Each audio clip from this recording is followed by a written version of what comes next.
The President of the United States has taken to Twitter to make the point that he could beat up the former Vice President Joe Biden. Not normally an issue for presidents, right? Which former presidents and vice presidents they could beat up in a fight. Not the type of thing you expect most presidents to talk about, but this is not most presidents. And the way that this started is that Joe Biden recently spoke at a rally against sexual assault at the University of Miami. And there, Joe Biden said, sort of in relation to Trump's serial sexual assault accusations, Biden said, quote, "A guy who ended up becoming our national leader said, I can grab a woman anywhere and she likes it. If I were in high school, I'd take him behind the gym and beat the hell out of him." And in response to this, Donald Trump took to Twitter yesterday morning and said, quote, "Crazy Joe Biden is trying to act like a tough guy. Actually, he is weak, both mentally and physically, and yet he threatens me for the second time with physical assault. He doesn't know me, but he would go down fast and hard, crying all the way. Don't threaten people, Joe." Nothing is more presidential and elevating of the office of the presidency on the world stage than a guy in his 70s threatening another guy in his 70s with beating him up, right?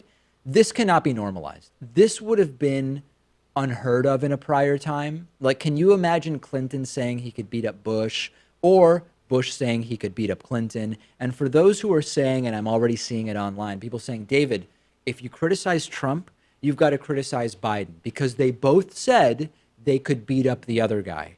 No, Joe Biden was speaking specifically about how he would have defended women. He would have come to the defense of women in the face of male sexual assaulters when he was in high school. Donald Trump is just saying that he could beat up Joe Biden, right? There really is no comparison here. I hope that some of the people in the audience actually notice the difference here. And by the way, on the facts, I'm not a betting man. I'm not into fights. I don't watch fight videos online.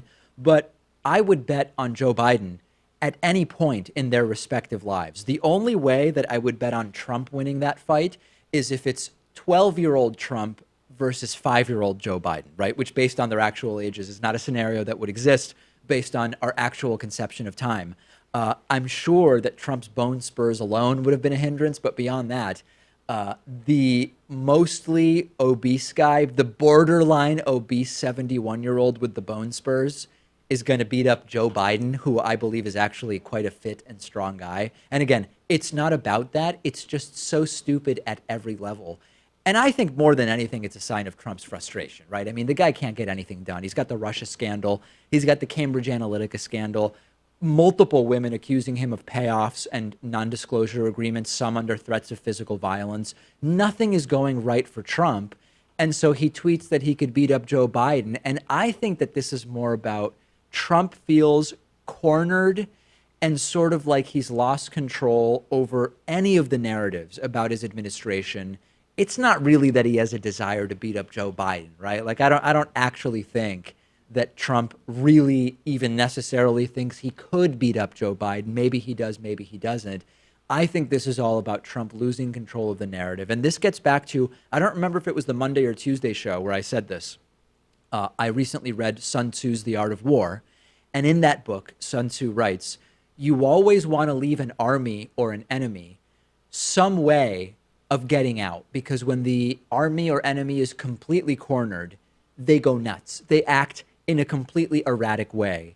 And Trump clearly is feeling more and more cornered here. And I get that it's Trump, but even for Trump, I don't think talking about beating up other 70-plus-year-old people on Twitter is really what he imagined for himself 5 years ago or 20 years ago, or even when he started running for president of the United States. And it is a signal that he doesn't really know what to do anymore. He's tweeting, continuing to tweet at very odd hours about very strange things. And he can't control the Russia story anymore. He's trying desperately by firing people. He can't control that. He can't control Cambridge Analytica. He can't control any of this stuff. So what's he doing?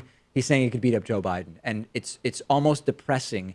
If I didn't feel like he was really going a long way to destroying the country and needs to be removed, I would almost kind of start to feel bad for Trump, but I don't actually. Send me your thoughts. I'm on Twitter at dpakman. Show is on Twitter at David Pakman Show. Today's episode of the show is made possible in part by Brilliant, which is really an amazing website that lets you Engage in fun and interesting problems and puzzles to learn more about really important stuff: math, science, engineering. The community aspect of Brilliant is great. There's over 5 million members. They're bringing together the knowledge and experience of their students, their educators, the professionals around the world that develop a lot of the hands-on learning problems that you will work through.